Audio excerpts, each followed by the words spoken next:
The morning Darian Voss made the worst decision of his life, the sky over Cedarbrook, Virginia was the color of old pewter. It was a Tuesday in late October 2021. The leaves on Sycamore Lane had gone gold and rust, and they were falling the way leaves do when the year has given up on warmth. Darian Voss stood on his front lawn in a $300 cashmere sweater, pointing his finger at a 79-year-old man.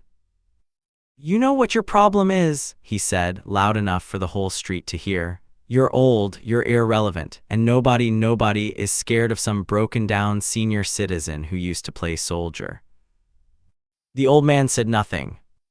He just stood there on his porch, still as stone, still as deep water, and looked at Darian Voss the way a man looks at something he has already decided what to do about. His name was Raymond Earl Decker. Master Chief Petty Officer Raymond Earl Decker, United States Navy, retired. And Darian Voss had absolutely no idea who he was talking to. Let me tell you about Sycamore Lane.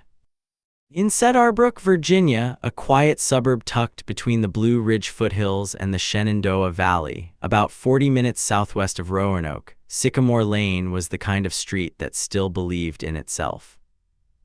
11 houses, a cul-de-sac at the end shaped like a teardrop, American flags on front porches, vegetable gardens along back fences, a retired schoolteacher named Dolores Finch who left cookies on porches when neighbors had hard weeks, a young couple, the Abrus, who just had their first baby and still waved at everyone like they meant it.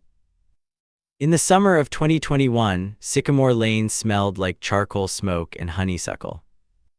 You could hear the Abru baby crying at dawn and know the world was still continuing as it should. You could hear the slow metallic squeak of Raymond Decker's porch swing at dusk, a sound the street had come to know the way you know your own heartbeat. The sprinkler on the corner lot ticked like a clock every Tuesday afternoon. The elm trees arched over the road so thick that even on rainy afternoons the pavement stayed half-dry beneath them. Cedarbrook had the quiet that small American towns earn over decades: block parties, shared grief, shared pride, neighbors who remembered each other's parents. Then on July 18, 2021, the house at 14 Sycamore Lane sold. And a moving truck arrived.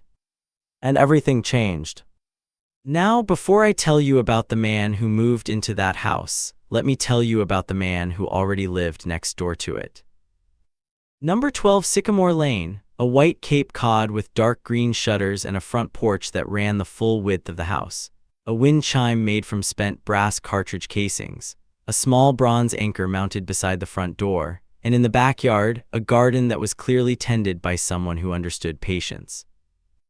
Raymond Earl Decker had lived at 12 Sycamore Lane for 19 years. He was 79 years old in the summer of 2021, though neighbors said he moved like a man 15 years younger, deliberate, quiet, economical, no wasted motion. He stood 5'11", broad across the shoulders even now, with white hair cropped close and a jaw like a shipyard wall. He was, by any measure, a man who had earned the right to rest. Master Chief Petty Officer Raymond Earl Decker, United States Navy, enlisted 1962, retired 1992, 30 years of service. He had been selected for SEAL training, Bud S Class 36, in the spring of 1964, when the teams were still so new and so secret that his own mother didn't know what he did for a living until 1975. He served 5 combat tours in Vietnam, operating in the Mekong Delta as part of SEAL Team 2, conducting reconnaissance and direct action missions so classified that his service jacket still carries redaction marks to this day. He deployed to Grenada in 1983, to Panama in 1989 as part of Operation Just Cause. He spent his final years of service as a master instructor at the Naval Special Warfare Training Center in Coronado, California, teaching the next generation of America's most elite fighters how to survive things that should not be survivable. He was awarded 2 Bronze Stars with V device for valor, a Purple Heart from a mission he still won't discuss in detail, a Navy Commendation Medal, a combat action ribbon worn smooth at the edges from handling. He kept them in a shadow box in his study, above the bookcase. He never showed them to anyone unless directly asked. Raymond's wife Helen had died in 2014, pancreatic cancer. 22 days from diagnosis to the end, he had been holding her hand. After Helen, there was the garden. There was his golden retriever, a 10-year-old male named Sargent. There was woodworking in the garage. He built furniture with the same precision he'd once applied to clearing buildings in the dark. There were Thursday dinners at Dollars Finch's house and Saturday mornings at the VFW Hall on Route 11. He had one grandchild, a girl named Maya, 8 years old, who visited every summer and called him Pop Pop. He was the kind of man who shoveled his neighbors' driveways without being asked, who left bags of tomatoes from his garden on porches in August, who called the non-emergency line when teenagers were driving too fast on the cul-de-sac, not because he was a busybody, but because he thought about consequences the way men who have seen consequences tend to do. He had one limitation, one wound that never fully closed. Enclosed spaces sometimes, sudden loud sounds at night, nothing dramatic, no breakdowns, no outbursts, just a man who sometimes sat very still and very far away from the room he was in if a car backfired on a still evening. He dealt with it the way he dealt with everything. Quietly. The moving truck that pulled up to 14 Sycamore Lane on July 18, 2021 was a 26-foot Penske, driven by two men who clearly did not want to be there. Behind it came a pearl-white 2021 Mercedes-Benz GLE 580, parking halfway across Raymond Decker's driveway apron without hesitation. The man who got out was 34 years old and dressed like he had prepared for someone to photograph him. His name was Darian Voss. Darian Voss was the co-founder and CEO of a SaaS startup called Pivot Metric, a data analytics platform that had been valued at $340 million during a 2019 funding round, a number Darian brought up on average twice per conversation. He had an MBA from the University of Chicago. He wore a Breitling Navitimer on his wrist that cost more than most people's cars. His LinkedIn bio described him as a disruptive thinker and hypergrowth architect. He was the kind of person who used leverage as a verb in casual conversation. He had bought the house at 14 Sycamore Lane because his third startup was being restructured. His downtown Roanoke condo was under a lease dispute, and his most recent girlfriend had described living with him as, and I am quoting court documents here, a sustained exercise in tolerating contempt. He arrived on Sycamore Lane in a bad mood. The first red flag came within 40 minutes of the moving truck's arrival. Raymond Decker walked over the way neighbors do on a warm summer afternoon and introduced himself, extended his hand, said he was glad to have a neighbor in the house again. It had been empty since spring. Darian Voss looked at Raymond's hand, then at Raymond, then he said, "Great, is there a community Facebook group or something? Someone needs to tell the woman across the street that wind chimes are a noise ordinance issue." He walked back toward his moving truck without shaking Raymond's hand. Raymond stood there for a moment, looked at his own hand. Then he walked back to his porch, sat down in his swing and scratched Sargent behind the ears. He did not say a word. But he noticed, men like Raymond Decker always notice. The first real incident happened 11 days later. It was a Sunday evening, July 29, 2021. Raymond had just finished dinner, pork chops, cornbread, a habit from Helen's kitchen he couldn't give up when the music started. Not music exactly. A Bluetooth speaker the size of a small suitcase on Darian Voss's back deck, playing what the kids call EDM at a volume that rattled the glass in Raymond's kitchen window. It was 9:15 at night.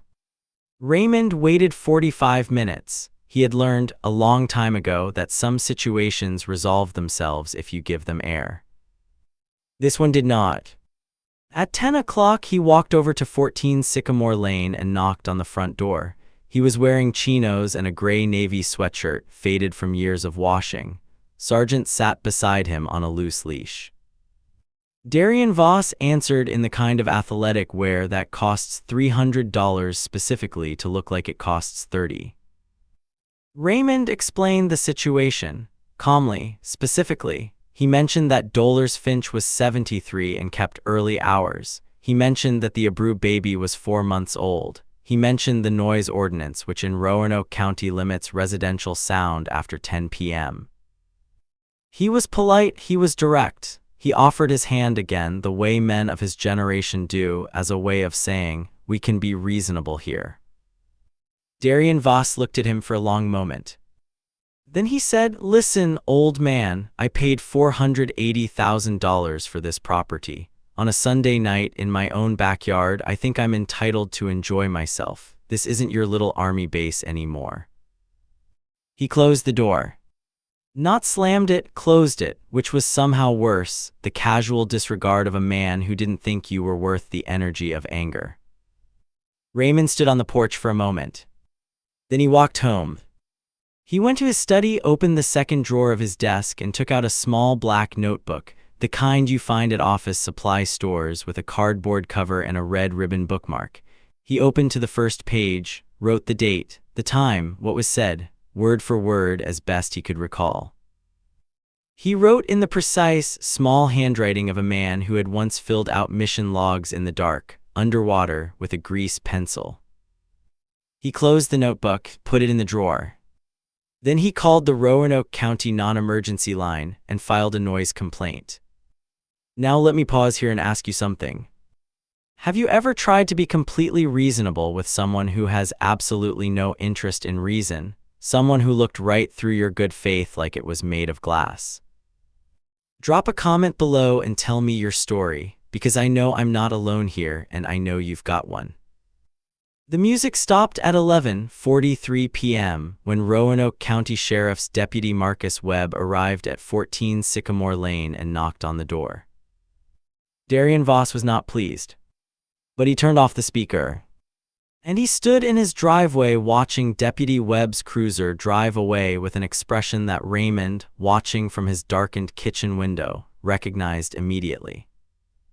It was the expression of a man who had just decided to make something personal. What followed over the next 8 weeks was not an accident.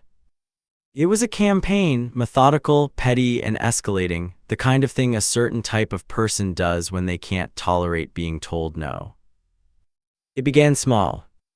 On August 3, 2021, a gray Wednesday, drizzling, the kind of day that smells like wet concrete, Raymond came outside to find his recycling bins tipped over, contents scattered across the driveway. Could have been raccoons. Raymond wrote it in his notebook anyway. On August 9th, he came home from a Thursday VFW dinner to find his driveway blocked by Darian Voss's pearl-white Mercedes, parked at a diagonal across the apron so that Raymond's truck, a 2017 Ford F-250, couldn't enter. He called it in. Deputy Webb returned. Darian answered the door looking surprised, apologetic, said he hadn't realized. His eyes said something different. On August 14th, Raymond submitted a request to the Roanoke County HOA, Cedarbrook Estates Homeowners Association, to have the fence line on the south side of the property reviewed, because it appeared Darian had, in the process of moving in, shifted the existing wooden fence approximately 18 inches onto Raymond's property line. 3 days later, Raymond received an HOA violation notice in the mail. His name on the outside, his address. The notice cited failure to maintain lawn edge along street-facing property line and unapproved garden structure in rear yard, referring, apparently, to the raised vegetable beds Raymond had installed with full HOA approval in 2009. There was a $75 fine. Raymond sat at his kitchen table with the notice and his coffee and his notebook.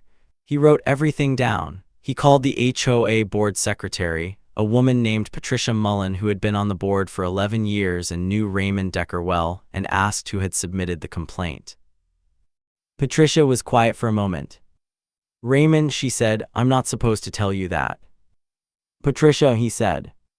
Another pause. The complaint was filed online, from the account registered to 14 Sycamore Lane. Raymond thanked her, wrote it down, hung up. Then, on August 22nd, something happened that had nothing to do with paperwork. Sergeant came home from the backyard limping. Raymond found him at the back door, whimpering, favoring his left rear leg. The vet, Dr. Carla Osei at Cedarbrook Animal Hospital, found no fracture but identified soft tissue bruising consistent with, in her words, a blunt impact. Raymond sat in the exam room with Sergeant's gray muzzle in his lap and didn't say anything for a long time. He paid the bill, $340. He wrote down the date, the vet's name, her exact assessment, and the invoice number in his black notebook. He had not yet said a single additional word to Darian Voss since the Sunday evening at the door. On September 1st, Raymond's mailbox, a post-mounted rural box he had set in concrete himself in 2005, painted forest green with Helen's handwriting stenciled on the side in white, was knocked off its post. Clean impact, like a vehicle had struck it. The tire track in the soft grass beside the post matched the wheelbase of a Mercedes GLE. Raymond photographed it with his phone, measured the track width with a tape measure, wrote everything in the notebook. The notebook was now 12 pages long. And here is the detail I need you to remember, the thing that seems small right now but isn't. In 2019, 2 years before Darian Voss arrived on Sycamore Lane, Raymond Decker had installed a security camera system. 4 cameras, 4K resolution, night vision enabled, with a 90-day rolling cloud backup. He'd done it after a string of package thefts in the neighborhood. He'd never had cause to use the footage for anything. Until now. Now let me ask you something, and I want you to really think about this before you answer. At what point does patience become strategy? When does a quiet man's silence stop being peace and start being something else entirely? Because here's what Darian Voss didn't understand, and what most people like him never understand, is that there's a difference between a man who hasn't responded and a man who isn't ready yet. September 11th, 2021. Raymond Decker woke before dawn, as he always did, made coffee, black, 2 cups from a pour-over setup on the kitchen counter Helen had given him for their 41st anniversary, sat at the kitchen table. He had a particular ritual on the 11th of September, he always had. After coffee, he went to the study, took down the shadow box from above the bookcase and sat with it in his lap for a few minutes, not performing grief, not performing anything, just sitting. Then he went outside, unfolded the flag from the storage box on the porch, a full-size American flag, cotton, 3x5, flown at half-staff on his front pole every September 11th since 2002, and raised it. He went back inside. He spent the morning doing what he always did. He worked in the woodshop behind the garage. He was finishing a rocking chair he'd been building for Maya, her Christmas present, and the smell of pine sawdust was thick in the cool September air. At approximately 11:15 a.m., Sergeant started barking. Raymond came out of the woodshop. He stopped. His flagpole was in the front yard, mounted in a concrete base he'd poured himself. The flag that had been flying there that morning, the flag that had been lowered and folded at his last duty station by white-gloved hands, that Helen had kept in a cedar chest for 20 years before he'd finally decided to fly it, was gone. The halyard rope had been cut. The flagpole had been greased, smeared with what turned out to be petroleum jelly, top to bottom, and the rope had been cut at a height just beyond where an elderly man could reach without a ladder. The flag was not on the ground, it was not in the yard. Raymond stood on his front porch and looked at the empty pole for a very long time. He was perfectly still. Behind him, the brass cartridge wind chime moved in the morning air, and it made a soft sound like distant bells. He went inside. He did not raise his voice. He did not walk to 14 Sycamore Lane. He did not pick up the phone to call anyone immediately. He sat at his kitchen table. He put both hands flat on the surface. He breathed. Then he picked up his notebook, wrote down the times, the date, a description of what he had found, and 2 words at the bottom of the entry. The 2 words were enough now. He picked up his phone and made 3 calls. The first was to Deputy Marcus Webb. The second was to a man named Thomas Taco Garfield, who had been Raymond Decker's swim buddy at Bud S Class 36 in 1964, and who currently served as the special agent in charge of the FBI's Richmond field office. The third call was to an attorney named Susan Reeves at Reeves, Holbrook and Associates in Roanoke, a firm that specialized in civil litigation and property law. He spoke to each of them for less than 10 minutes. He was, as always, precise, calm, specific. When he was done, he got up, poured his remaining coffee out in the sink, and went back to the woodshop to finish Maya's rocking chair. If you think Raymond Decker just made 3 phone calls and went back to sanding furniture, you have not been paying attention. Because here's what nobody knew at the time, not Darian Voss, not anyone on Sycamore Lane, not Deputy Webb, not Patricia Mullen, not Dolores Finch. Here's what nobody knew. Let me tell you what was in Raymond Decker's second desk drawer. Not just the black notebook. The notebook was there, yes, 12 entries now, going back to July 29th. Dates, times, witnesses where applicable, photographs cross-referenced by file name, vet invoices, HOA correspondence. But underneath the notebook was a manila folder.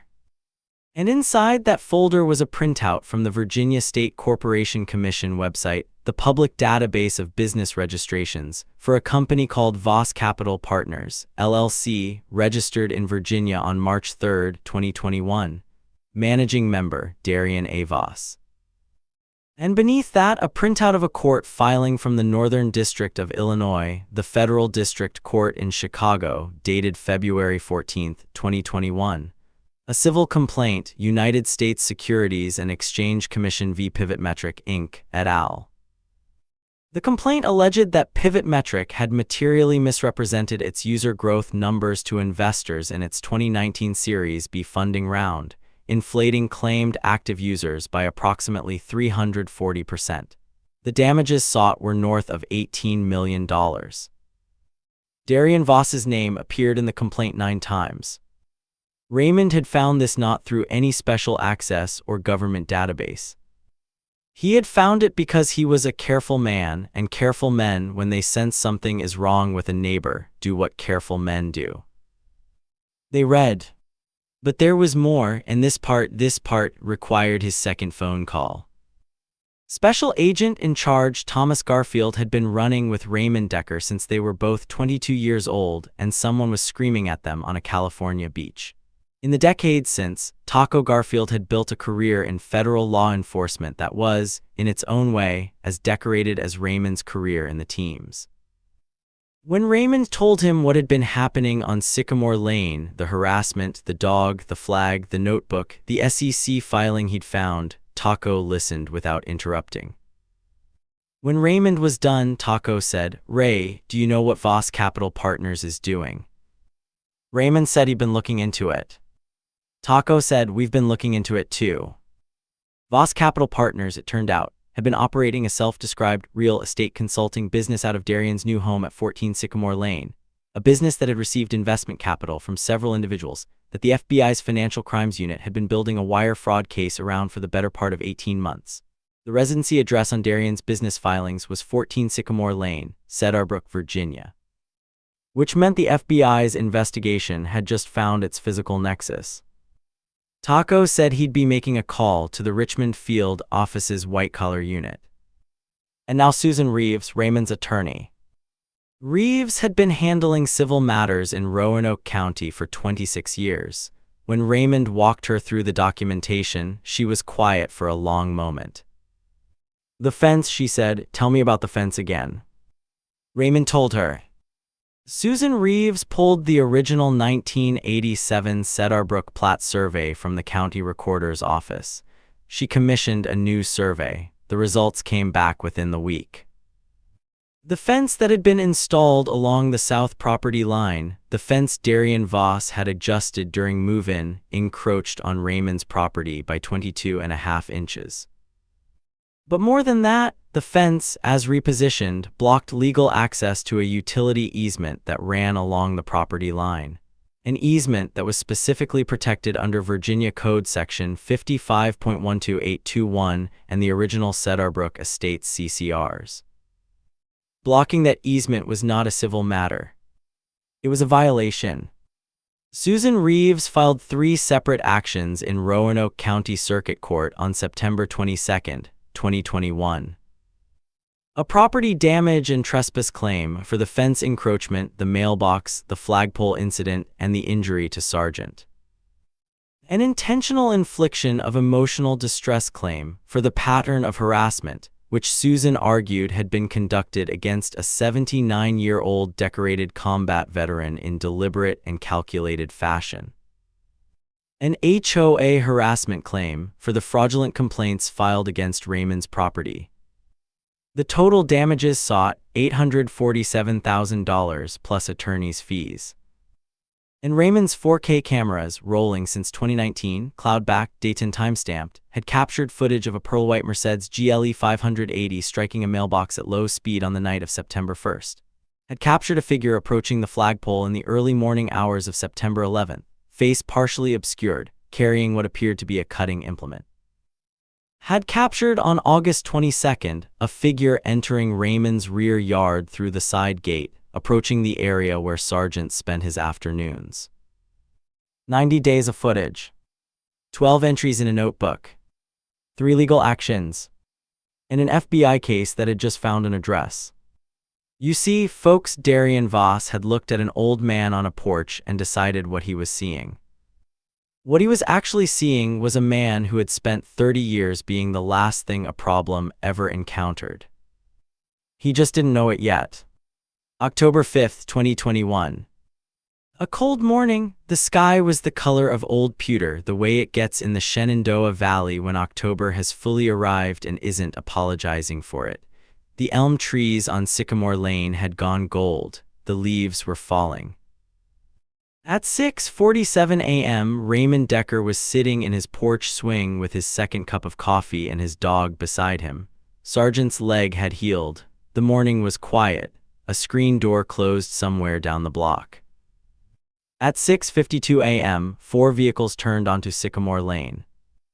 A Roanoke County Sheriff's vehicle, a black Ford Expedition with federal plates, a white cargo van with Roanoke County Code Enforcement on the side, and a 4th vehicle, an unmarked dark sedan carrying 2 individuals from the SEC's Southeast Regional Enforcement Office, who had coordinated their timing with the FBI's arrival as a professional courtesy. They parked in front of 14 Sycamore Lane. Raymond sipped his coffee. At 6:59 a.m., the front door of 14 Sycamore Lane opened.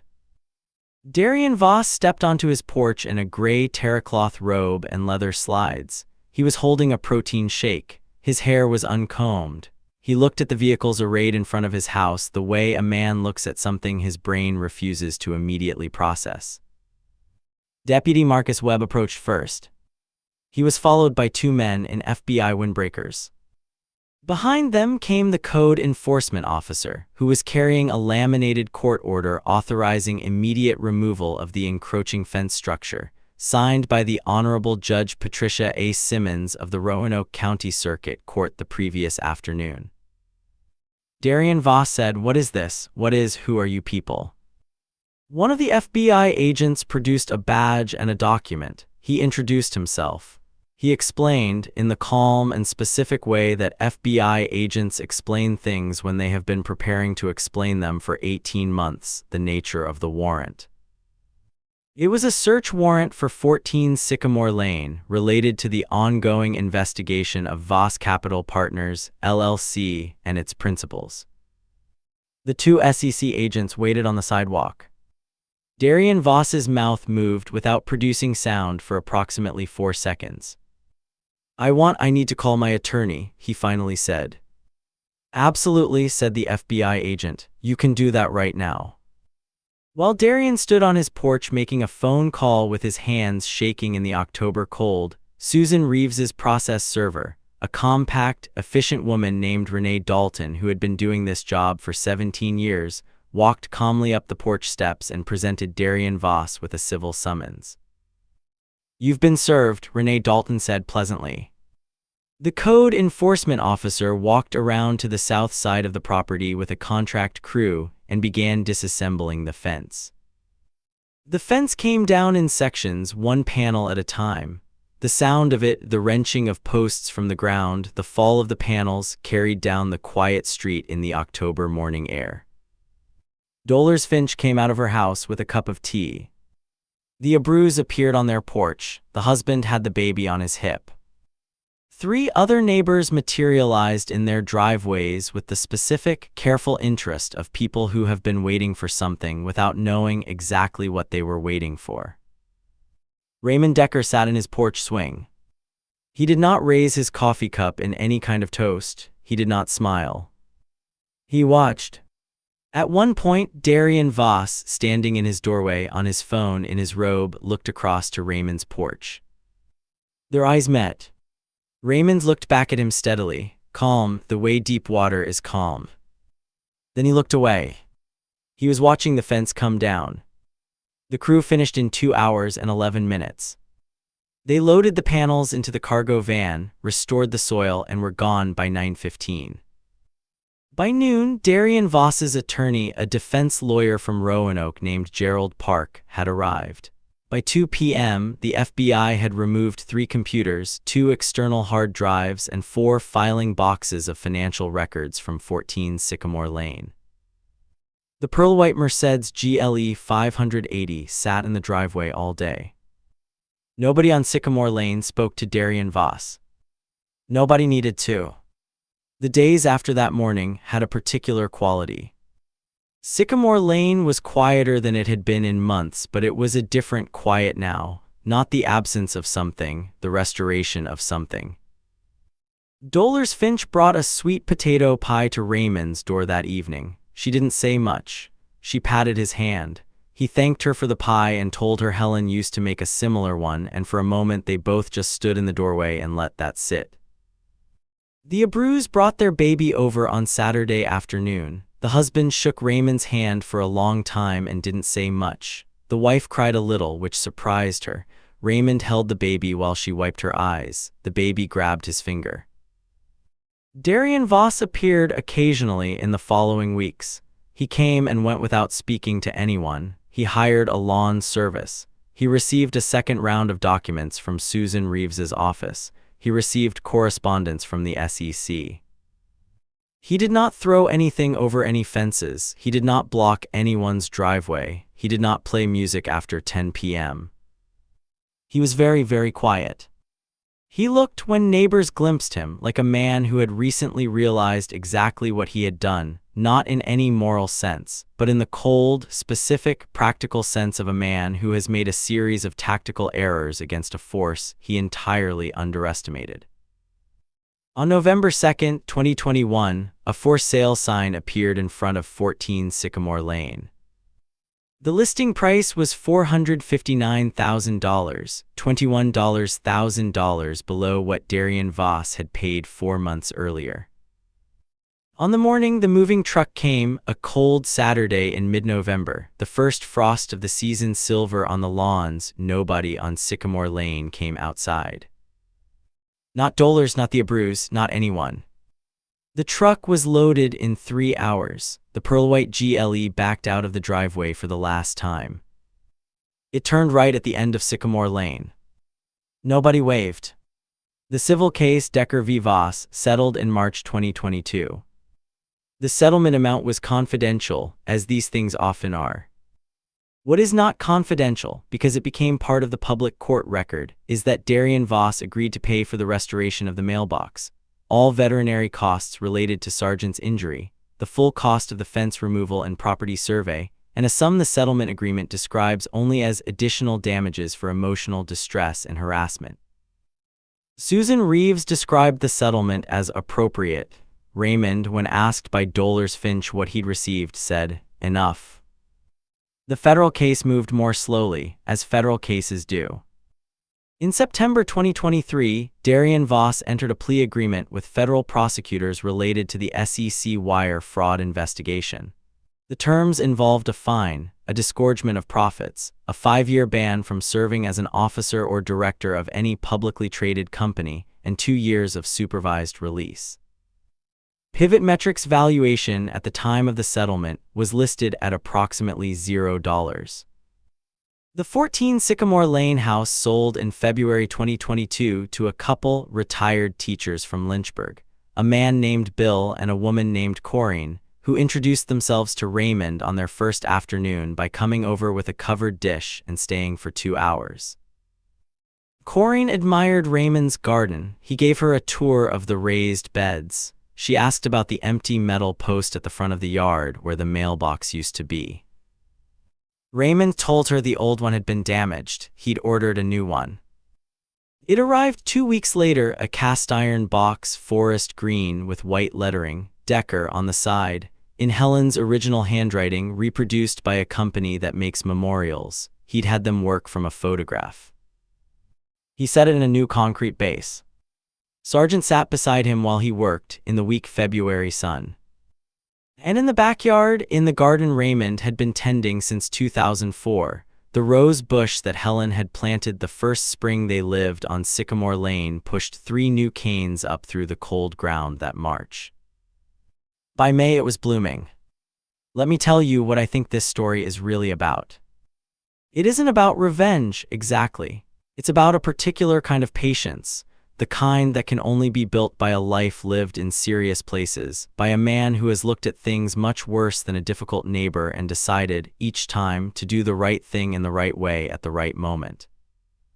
Raymond Decker did not plan to destroy Darian Voss. He didn't set a trap, he didn't scheme. He documented, he reported, he called the people he needed to call.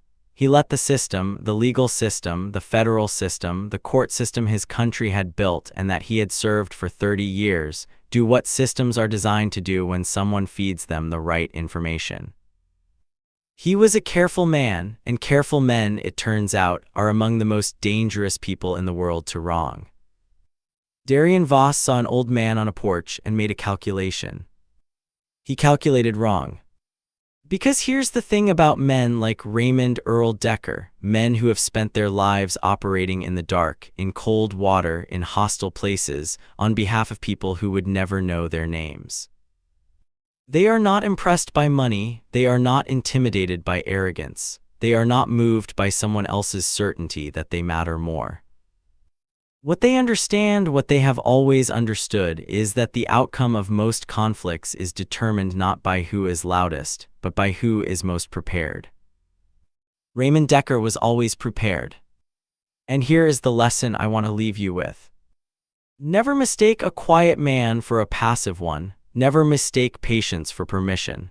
Never look at someone who has endured things you cannot imagine and assume that endurance means acceptance. And never pick a fight with a man who spent 30 years learning exactly how fights end. To everyone who has ever had a neighbor like Darian Voss, and I know some of you are watching this right now and nodding, hold your ground, document everything, and trust that the truth, when carefully assembled and properly delivered, has a way of arriving exactly when it's needed. Just ask Sycamore Lane. This story is inspired by real events and public court records. Names, locations, and specific details have been changed or dramatized for storytelling purposes. Any resemblance to real individuals is coincidental.